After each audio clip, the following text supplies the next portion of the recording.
भारत के लोकतांत्रिक इतिहास में 25 जून 1975 की रात एक ऐसी तारीख है जिसे कभी भुलाया नहीं जा सकता। इस रात देश में आपातकाल यानी इमरजेंसी लागू की गई। भाइयों और बहनों, राष्ट्रपति जी ने आपातकाल की घोषणा की है। इससे आतंकित होने का कोई कारण नहीं है। यह घटना सिर्फ एक राजनीतिक फैसला नहीं थी, बल्कि इसने भारत की लोकतांत्रिक व्यवस्था, संविधान, नागरिक अधिकारों और राजनीति की दिशा को गहराई से प्रभावित किया। उस समय देश की प्रधानमंत्री थीं इंदिरा गांधी। उन्होंने राष्ट्रपति फखरुद्दीन अली अहमद की मंजूरी से संविधान के अनुच्छेद 352 के तहत राष्ट्रीय आपातकाल घोषित किया। आधिकारिक कारण बताया गया आंतरिक अशांति, इंटरनल डिस्टर्बेंस। लेकिन इस फैसले की पृष्ठभूमि में कई राजनीतिक और कानूनी घटनाएं थीं, जिनमें सबसे महत्वपूर्ण था इलाहाबाद हाईकोर्ट का फैसला और विपक्ष द्वारा चलाया जा रहा आंदोलन। इस इमरजेंसी के दौरान हजारों विपक्षी नेताओं, कार्यकर्ताओं और पत्रकारों को गिरफ्तार किया गया। प्रेस पर सेंसरशिप लगा दी गई और कई संवैधानिक संशोधन किए गए। ये दौर 21 महीनों तक चला, जून 1975 से मार्च 1977 तक। 1970 के दशक के शुरुआती वर्षों में भारत गंभीर आर्थिक और राजनीतिक संकट से गुजर रहा था। 1971 के आम चुनाव में भारी बहुमत से जीतने के बाद इंदिरा गांधी की लोकप्रियता चरम पर थी, खासकर बांग्लादेश युद्ध में विजय के बाद। लेकिन 1973 से 74 के बाद स्थिति बदलने लगी। देश में महंगाई तेजी से बढ़ रही थी, बेरोजगारी बढ़ रही थी और तेल संकट के कारण आर्थिक दबाव बढ़ गया था। इसी समय गुजरात और बिहार में छात्रों ने भ्रष्टाचार और महंगाई के खिलाफ आंदोलन शुरू किए। बिहार में इस आंदोलन का नेतृत्व समाजवादी नेता जयप्रकाश नारायण ने संभाला। उन्होंने संपूर्ण क्रांति का नारा दिया और खुलकर इंदिरा गांधी के इस्तीफे की मांग की। उनका आंदोलन तेजी से राष्ट्रीय स्तर पर फैलने लगा। इसी बीच एक और बड़ा झटका इंदिरा गांधी को 12 जून 1975 को लगा। राजनारायण ने 1971 के रायबरेली चुनाव में धांधली का आरोप लगाते हुए इलाहाबाद हाईकोर्ट में केस किया था।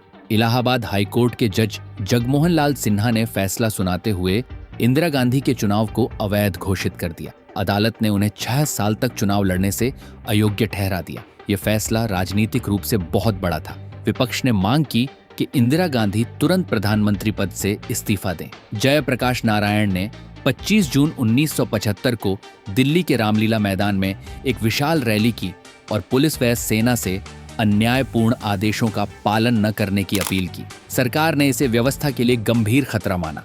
उसी रात 25 जून 1975 को प्रधानमंत्री की सिफारिश पर राष्ट्रपति फखरुद्दीन अली अहमद ने संविधान के अनुच्छेद 352 के तहत आंतरिक अशांति के आधार पर आपातकाल की घोषणा पर हस्ताक्षर कर दिए। आधी रात को देश भर में बिजली काट दी गई और प्रमुख विपक्षी नेताओं को गिरफ्तार करने की कार्रवाई शुरू हो गई। इमरजेंसी लागू होते ही संविधान के अनुच्छेद 19 के तहत मिलने वाले मौलिक अधिकारों को निलंबित कर दिया गया। प्रेस पर सेंसरशिप लगा दी गई।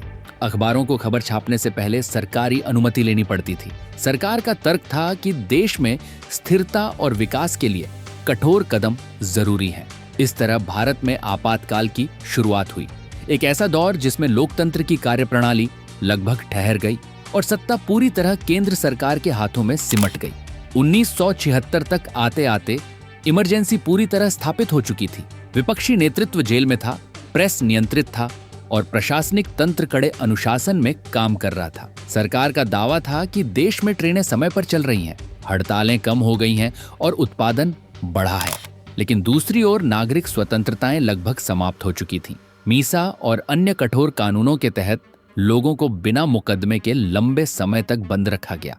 अदालतों में चुनौती देने के अधिकार सीमित कर दिए गए थे। ग्रामीण और शहरी गरीबों के बीच 20 सूत्री कार्यक्रम के तहत कुछ योजनाएं लागू हुईं, लेकिन कई जगहों पर प्रशासनिक सख्ती और डर का माहौल था। सबसे अधिक असंतोष नसबंदी अभियान और झुग्गी झोपड़ी हटाने की कार्रवाइयों से पैदा हुआ। दिल्ली में तुर्कमान गेट जैसे क्षेत्रों में जबरन हटाने की कार्रवाई हुई, जिससे लोगों में भारी रोष फैला। इन अभियानों को लेकर सरकार की आलोचना बढ़ती गई। हालांकि उस समय खुलकर विरोध करना आसान नहीं था।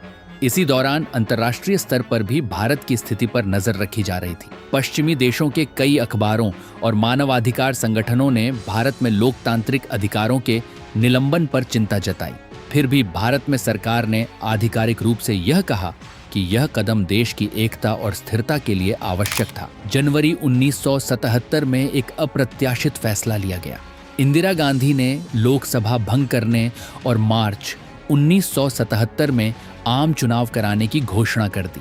कई विश्लेषकों का मानना है कि उन्हें विश्वास था कि प्रशासनिक नियंत्रण और विपक्ष की कमजोरी के कारण वे फिर से जीत जाएंगी। जेलों से विपक्षी नेताओं को रिहा किया गया और राजनीतिक गतिविधियां दोबारा शुरू हुईं।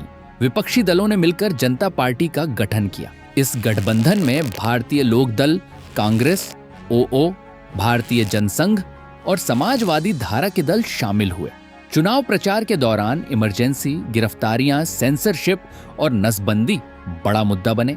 ग्रामीण क्षेत्रों में विशेष रूप से जबरन नसबंदी की घटनाओं को लेकर गहरा असंतोष सामने आया। मार्च 1977 में चुनाव परिणाम आए और यह भारतीय लोकतंत्र के इतिहास का निर्णायक मोड़ साबित हुआ। उत्तर भारत में कांग्रेस को भारी हार का सामना करना पड़ा। स्वयं इंदिरा गांधी रायबरेली से चुनाव हार गईं और उनके पुत्र संजय गांधी भी अमेठी से पराजित हुए। जनता पार्टी को बहुमत मिला और मोरारजी देसाई भारत के पहले गैर कांग्रेसी प्रधानमंत्री बने। नई सरकार ने सत्ता में आते ही इमरजेंसी के दौरान हुए दुरुपयोग की जांच के लिए शाह आयोग का गठन किया। आयोग ने कई अधिकारियों और नेताओं की भूमिका की समीक्षा की। बाद में 44वां संविधान संशोधन 1978 में पारित किया गया, जिससे भविष्य में आपातकाल लागू करना कठिन बनाया गया और नागरिक अधिकारों की सुरक्षा को मजबूत किया गया। 21 मार्च 1977 को औपचारिक रूप से आपातकाल समाप्त कर दिया गया। इस पूरे 21 महीने के दौर ने भारत को एक महत्वपूर्ण सबक दिया कि लोकतंत्र में संस्थाओं की स्वतंत्रता और नागरिक अधिकारों की रक्षा कितनी आवश्यक है। भारत की इमरजेंसी सिर्फ एक ऐतिहासिक घटना नहीं थी, बल्कि यह लोकतंत्र की परीक्षा थी। इस दौर में सत्ता, संविधान और नागरिक अधिकारों के बीच संतुलन बिगड़ा, लेकिन अंततः जनता के मतदान ने यह साबित किया कि भारत में लोकतांत्रिक भावना जीवित है। इमरजेंसी का अध्याय आज भी राजनीतिक बहस, संवैधानिक सुधार और लोकतंत्र की मजबूती के संदर्भ में याद किया जाता है।